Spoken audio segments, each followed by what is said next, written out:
বিয়ে করলেন তৃণমূল সাংসদ মহুয়া মৈত্র। গত মাসে জার্মানির বার্লিনে চুপিসারে বিয়ে সেরেছেন কৃষ্ণনগরের সাংসদ। পুরী প্রাক্তন সাংসদ পিনাকি মিশ্রর সঙ্গে বিবাহ বন্ধনে আবদ্ধ হয়েছেন তৃণমূল সাংসদ মহুয়া মৈত্র।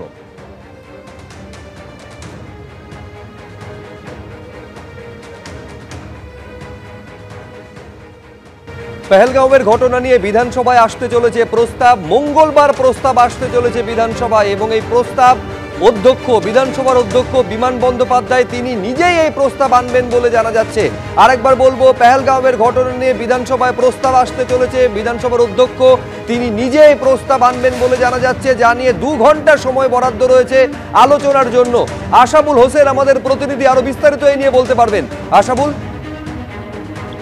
দেখো, আগামী 9 তারিখে বিধানসভার বাদল অধিবেশন বসছে এবং তার পরের দিনই পেহেলগাঁও নিয়ে একটি প্রস্তাব আসছে বিধানসভায় এবং খোদ অধ্যক্ষ বিমান বন্দ্যোপাধ্যায় তিনি এই প্রস্তাবটা নিয়ে আসছেন এবং প্রস্তাব নিয়ে 2 ঘন্টা ধরে বিধানসভা আলোচনা হবে এবং এই আলোচনায় শাসক বিরোধী দুপক্ষই অংশ নেবেন এবং এখন অবধি যা কথা রয়েছে যে তাতে মুখ্যমন্ত্রীও অংশ নেবেন। তুমি জানো যে এই পেহেলগাঁও ঘটনা নিয়ে জাতীয়তাবাদী যে মিছিল গোটা রাজ্য জুড়েই তৃণমূল সংগঠিত করেছিল এবং এই ইস্যুতে যে তৃণমূল যে পুরোপুরি কেন্দ্রের সঙ্গে আছে এবং জাতীয়তাবাদ নিয়ে একটা কেন্দ্রের পাশে তারা আছে, এই বার্তাটা শুধু আমাদের দেশেই না, আমরা দেখেছি অভিষেক বন্দ্যোপাধ্যায় তিনি বিদেশের মাটিতেও বারবার যে রাজনৈতিক মতবিরোধ যাই থাক কিন্তু দেশাত্মবোধ এবং জাতীয়তাবাদের প্রশ্নে যে কোনো সবাই একজোট, এই বার্তাটা অভিষেক বন্দ্যোপাধ্যায় পৌঁছে দিয়েছেন বিদেশের মাটি।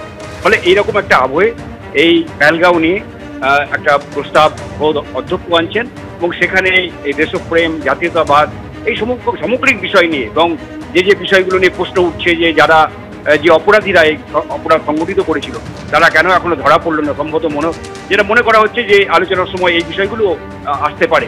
কারণ তুমি জানো যে লোকসভায় যাতে একটা বিশেষ অধিবেশন ডাকা হয় তা নিয়ে তৃণমূল সহ ইন্ডিয়া জোটের বিরোধী যারা রয়েছে, ইন্ডিয়া জোটের যারা রয়েছেন তারা দাবি জানিয়েছিলেন বিশেষ অধিবেশনে এবং বারবার যে প্রশ্নটা কংগ্রেসের পক্ষ থেকে এবং বিরোধীদের পক্ষ থেকে তোলা হচ্ছে যে পেহেলগাঁও নিয়ে যে কেন যে অপরাধীরা কেন এখনো ধরা পড়লো না, এই বিষয়টা একটা এই প্রশ্ন তারা উত্তর চাইছে এবং আসন্ন বাদল অধিবেশন 21শে জুলাই লোকসভাতেও শুরু হচ্ছে, সেখানেও এই বিষয়টা নিয়ে উত্তাল হতে পারে।